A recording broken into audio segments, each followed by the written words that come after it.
소크라테스 문제.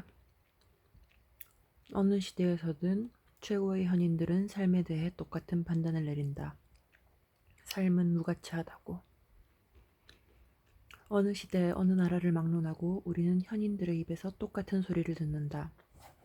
회의와 우울, 삶에 대한 피로감, 삶에 대한 적개심이 가득 찬 소리를. 소크라테스조차 죽을 때 이렇게 말했다. 산다는 것, 그것은 오랫동안 병들어 있는 것이지. 나는 이제 구원자 아스클레피오스에게 닭을 한 마리 비치게 되는 셈이지. 소크라테스조차도 사는데 질렸던 것이다. 이러한 사실이 입증하는 것은 무엇인가? 그것은 무엇을 보여주는가? 이전 같으면 사람들은 이렇게 말했을 것이다. 아니, 실제로 그렇게 말했었다. 무엇보다 우리의 염세주의자들이 목청을 높여서 말했다. 아무튼 그러한 판단은 진리임에 틀림없다. 모든 현인들의 의견 일치가 그러한 판단이 진리라는 것을 입증한다. 오늘날에도 우리는 여전히 그렇게 말할 것인가? 그렇게 말해도 되는가? 아무튼 그러한 판단은 무언가 병적인 성격을 갖고 있다라고 우리는 대답할 것이다. 우리는 모든 시대의 최고의 현인들이라는 사람들을 좀 더 자세히 살펴봐야만 할 것이다. 그들은 두 다리로 제대로 서지 못하는 자들이 아니었을까? 아니면 발육부진이거나 절뚝거리거나 데카당이 아니었을까? 지혜란 썩은 짐승의 시체가 풍기는 희미한 냄새에도 도취하는 까마귀처럼 지상에 나타난 것이 아닐까? 그 위대한 현인들이 생리적으로 몰락하는 인간들의 전형이라는 불손한 생각이 나에게 처음으로 떠올랐을 때는 십자든 무식한 자든 동일한 편견에 사로잡혀 이런 불손한 생각에 가장 강하게 반대했을 때였다. 나는 소크라테스와 플라톤을 쇠약의 징후로서 그리스를 해체하는 도구로서 사이비 그리스적이고 반그리스적인 존재로서 인식했던 것이다. 현인들의 의견 일치라는 것은 나는 이 점을 갈수록 더 잘 파악하게 되었는데 그들이 의견 일치를 보고 있는 문제에 대해 그들이 옳다는 사실을 입증하는 것이 절대로 아니다. 그것은 오히려 최고의 현인이라는 자들이 삶에 대해 하나같이 부정적인 입장을 취하기 위해서는 삶의 부정적인 입장을 취할 수밖에 없기 위해서는 생리적으로 어떤 점에서 일치한다는 사실을 입증하고 있다. 삶에 대한 판단, 즉 삶에 대한 가치 판단은 삶을 긍정하는 것이든 부정하는 것이든 궁극적으로는 결코 참일 수 없다. 그것들은 단지 증후로서만 가치를 지니며 증후로서만 고려될 수 있다. 그러한 판단들은 그 자체로는 우매한 것일 뿐이다. 우리는 삶의 가치는 평가될 수 없다는 이 놀랍고 미묘한 사실을 손가락을 뻗어서 붙잡으려고 노력해야만 한다. 살아있는 인간에 의해서는 삶에 대한 가치 판단이 불가능하다. 살아있는 인간은 바로 논의의 당사자이고 심지어 논의의 대상이지 논의의 심판자는 아니기 때문이다. 죽은 사람의 경우에는 또 다른 이유로 해서 그것이 불가능하다. 따라서 어떤 철학자가 삶의 가치에 대한 문제를 철학적인 문제로서 논의하려고 할 경우 그는 철학자라고 할 수 없게 되며 그것은 그의 지혜에 대한 의문부호가 되고 무지가 되어버리고 만다. 뭐라고? 그렇다면 이 모든 위대한 현인들이 데카당이었을 뿐 아니라 결코 현명하지도 않았다는 말인가?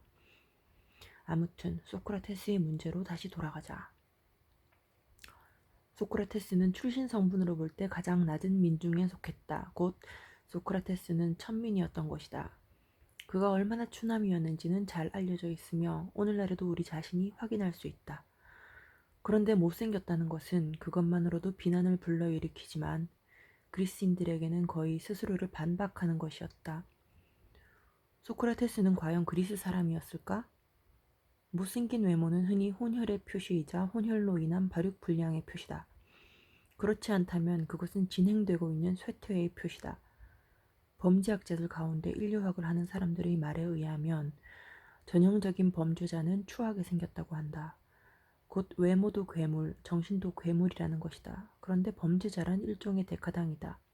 소크라테스는 전형적인 범죄자였을까? 소크라테스의 친구들에게는 아주 불쾌하게 들렸던 저 유명한 관상가의 의견은 적어도 이러한 생각에 모순되지는 않을 것이다. 관상에 정통한 어느 외국인이 아테네를 지나다가 소크라테스의 면전에 대고 당신은 괴물이고 당신의 내면에는 온갖 악덕과 나쁜 욕구들이 있다 라고 말했다. 이에 대해 소크라테스는 나를 잘 아시는구려 선생이라고 답했을 뿐이라고 한다. 소크라테스의 데카당스를 암시하는 것은 이제까지 인정되어 온 본능의 황폐함과 무정부 상태뿐만이 아니다. 논리적인 것의 이상과다. 그리고 그의 특징을 이루고 있는 시기심으로 가득 찬 저 아기가 또한 바로 그의 그러한 경향을 암시하고 있다. 또한 우리는 소크라테스의 다이모니온 따위처럼 종교적인 것으로 해석되어 온 저 환청들을 잊지 말자. 그에 있어서는 모든 것이 과장되어 있다. 그는 익살광대이고 희화인 것이다. 그리고 동시에 모든 것이 은폐되어 있고 뒤로는 딴 생각을 하고 있으며 지하적이다. 나는 소크라테스에 의한 저 등식, 즉 이성과 미덕과 행복은 같다라는 등식이 어떤 특이 체질로부터 비롯되었는지를 파악하려고 노력 중이다. 이것은 세계에 존재하는 가장 기괴한 등식, 그리고 특히 고대 그리스인들이 모든 본성을 적으로 갖는 등식이다.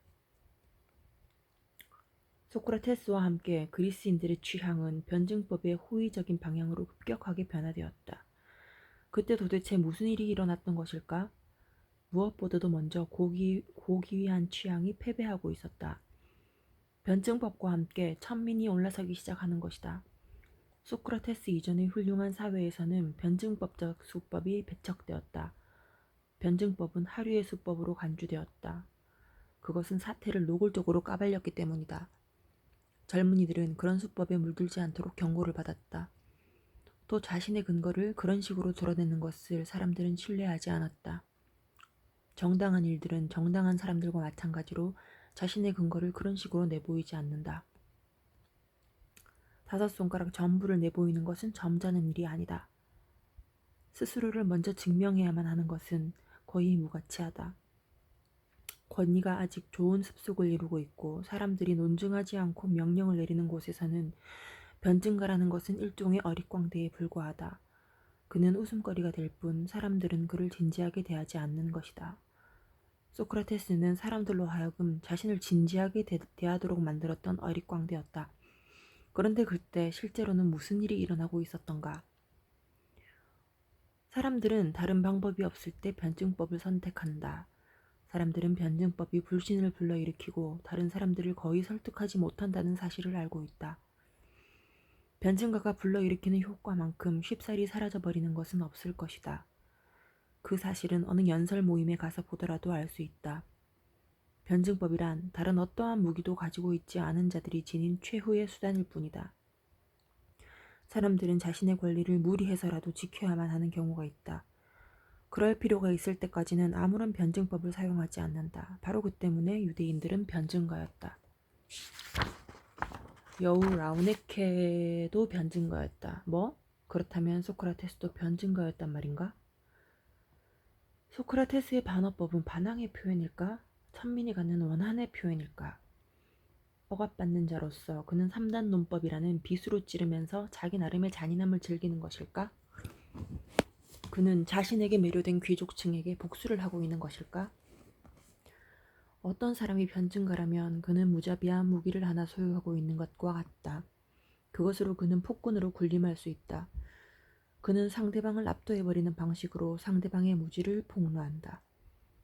변증가는 자신과 논쟁하는 상대방으로 하여금 자신이 바보천치가 아니라는 사실을 증명하게 한다. 그는 상대방을 분노로 떨게 하는 동시에 무력하게 만들어버린다. 변증가는 상대방의 지성에서 힘을 제거해버린다. 뭐라고? 변증법은 소크라테스의 경우에는 복수의 한 형식에 지나지 않는단 말인가? 내가 앞에서 암시한 것은 소크라테스가 어떻게 사람들의 반감을 불러일으킬 수 있었는가 하는 점이었다. 따라서 그가 사람들을 매료시켰다는 사실은 그만큼 더 설명을 필요로 한다. 그가 새로운 종류의 경기를 하나 발견해냈다는 것, 아테네의 귀족 사회에서 그가 그러한 경기의 최초의 달인이었다는 것이 한 이유다. 그는 그리스인들의 경쟁 충동을 불러일으켰기에 사람들을 매료시켰다. 그는 청년들과 소년들 사이에서 행해지고 있는 격투 경기에 하나의 변종을 도입한 것이다. 소크라테스는 또한 위대한 에로스적 인간이기도 했다. 그러나 소크라테스는 훨씬 더 많은 것을 간파하고 있었다. 그는 아테네의 귀족들의 이면을 꿰뚫어 보고 있었고 자신의 경우가 곧 자기와 같은 특이 체질이 이미 예외가 아니라는 사실을 파악하고 있었다. 도처에서 그와 동일한 종류의 퇴락이 은밀히 준비되고 있었다. 다시 말해서 옛 아테네는 이제 종말을 구하고 있었던 것이다. 게다가 소크라테스는 전 세계가 자신을 필요로 하고 있다는 사실을, 자신의 수법, 자신의 치료법, 자신의 개인적 자기 보존수를 필요로 하고 있다는 사실을 알고 있었다. 도처에서 본능들은 무정부 상태에 빠져 있었다. 사람들은 도처에서 지나친 방종에 빠져 있었다. 즉, 정신의 괴물 상태가 보편적인 위험으로 존재했다. 본능들이 폭군으로 군림하려고 한다. 우리는 그것에 대항하는 더 강한 폭군을 고안해내야만 한다. 앞에서 언급한 관상쟁이가 소크라테스에게 당신은 온갖 사악한 욕망의 소굴이라며 그의 정체를 폭로했을 때 이 위대한 반어가는 그의 비밀을 풀 수 있는 열쇠가 되는 말을 또 남겼다. 맞는 말이다. 그러나 나는 그 모든 욕망을 지배하는 주인이 되었다. 소크라테스는 어떠한 방식으로 자기 자신의 주인이 되었을까? 그의 경우는 결국 극단적인 경우에 지나지 않았다. 다시 말해 그 당시 일반적인 공경이 되어가고 있던 현상의 가장 현저한 예에 불과했을 따름이다. 그러한 현상이란 어느 누구도 더 이상 자기 자신의 주인이 되지 못하고 본능들이 서로를 적대적시하는 현상을 가리킨다. 그는 이러한 극단의 경우로서 사람들의 마음을 끌었다. 소름 끼치는 그의 추한 모습 때문에 누구나 그의 정체를 알아챌 수 있었다. 당연하게도 소크라테스는 이러한 경우 본능들이 혼란에 빠진 경우에 대한 답변으로서, 해결책으로서, 그리고 외관상의 치유책으로서 훨씬 더 사람들의 마음을 끌었다. 소크라테스가 했던 것처럼 만약 이성을 폭군으로 삼을 필요가 있을 경우에는 이성이 아닌 어떤 다른 것이 폭군이 될 위험도 적지 않을 것이다. 합리성이 그 당시에는 구세주로 여겨졌다. 소크라테스에게도 그의 환자들에게도 합리적으로 되는 것은 자기들 마음대로 할 수 있는 것이 아니었다. 그것은 어쩔 수 없는 것이었으며 최후의 수단이었다. 사려 깊은 그리스인들 전체가 합리성에 자신을 광적으로 내던졌다는 것은 그들이 위급한 상황에 처해 있었다는 사실을 드러낸다. 그들은 위험에 처해 있었고 그들에게는 한 가지 선택밖에는 존재하지 않았다. 몰락하든가 터무니없이 합리적으로 존재하든가. 플라톤 이후 그리스 철학자들의 도덕주의는 병리학적인 원인에 의해 발생한 것이다. 변증법에 대한 그들의 존중도 마찬가지였다. 이성과 미덕과 행복이 같다는 동일시가 의미하는 것은 모름지기 소크라테스를 모방하여 어두운 욕망들에 대항해 영원한 햇빛을, 즉 이성의 햇빛을 산출해야만 한다는 것이다. 어떠한 대가를 치르더라도 영리하고 명석하고 총명해야 한다는 것이다. 즉 본능과 무의식적인 것에 양보하는 것은 타락으로 귀결된다는 것이다. 지금까지 내가 암시한 것은 소크라테스가 무엇으로 사람들을 매료시켰던가 하는 점이었다. 그는 의사처럼 구세주처럼 보였다. 어떠한 희생을 치르더라도 합리적으로 존재해야 한다는 그의 믿음에 존재하는 오류를 지금 다시 보여줄 필요가 있을까? 철학자들과 도덕주의자들이 데카당스와 싸움을 벌임으로써 데카당스에서 벗어날 수 있다고 생각하는 것은 자신을 기만하는 것이다. 데카당스에서 벗어나는 것은 그들의 능력을 추월하는 일이다. 그들이 수단으로서, 구원으로서 선택하는 그것 자체가 이미 데카당스의 한 표현에 지나지 않는 것이다. 그들은 데카당스의 표현을 바꿀 뿐이며 데카당스 자체를 없애지는 못한다. 소크라테스는 하나의 오해였다. 그리스도교 도덕을 포함하여 인간의 개선을 도모하는 모든 도덕은 하나의 오해였다. 가장 눈부신 햇빛, 어떤 대가를 치르더라도 합리적으로 존재한다는 것, 밝고 냉철하고 신중하고 의식적이며 본능이 결여되어 있으면서 본능에 저항하는 삶은 그 자체가 일종의 병, 또 하나의 병에 지나지 않았다. 그리고 그것은 결코 미덕과 건강과 행복으로 되돌아가는 길이 아니었다. 본능과 싸워서 이겨야만 한다는 것, 그것이 데카당스의 공식이다. 삶이 상승하고 있는 한 행복은 본능과 동일한 것이다. 소크라테스 자신도 이러한 사실을 알았을까?